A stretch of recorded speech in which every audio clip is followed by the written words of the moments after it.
এত বড় একটা অন্যায় করার পর হয়তো অনুশোচনায় ভুগছেন, তাই মনে শান্তি পাচ্ছেন না। আমি তোমাদেরকে সত্যিটা বলতে চাইছিলাম না, কিন্তু তোমরা আমাকে যেভাবে দোষারোপ করছো তাতে তোমাদেরকে সত্যটা বলতেই হবে। তার আগে তোমরা কি জানো সেটা আমাকে বলো, তারপর আমি বলছি। আগে আপনিই বলুন, তারপর না হয় আমাদের কথা শুনলেন।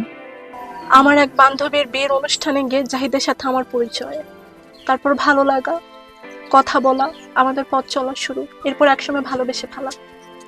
জাহিদকে আমি সবসময় চাকরি করার জন্য বলতাম, কিন্তু ওর পছন্দ ছিল ব্যবসা। সেটা তো আমরা সবাই জানি। জাহিদের কাছে ব্যবসা করার কোনো টাকা ছিল না। আমি ওকে ব্যবসা করার জন্য আমার এবং আমার মায়ের গহনা বিক্রি করে টাকা দিয়েছি, কারণ আমি ওকে অনেক ভালোবেসেছিলাম। এই কথা আমার বিশ্বাস হচ্ছে না।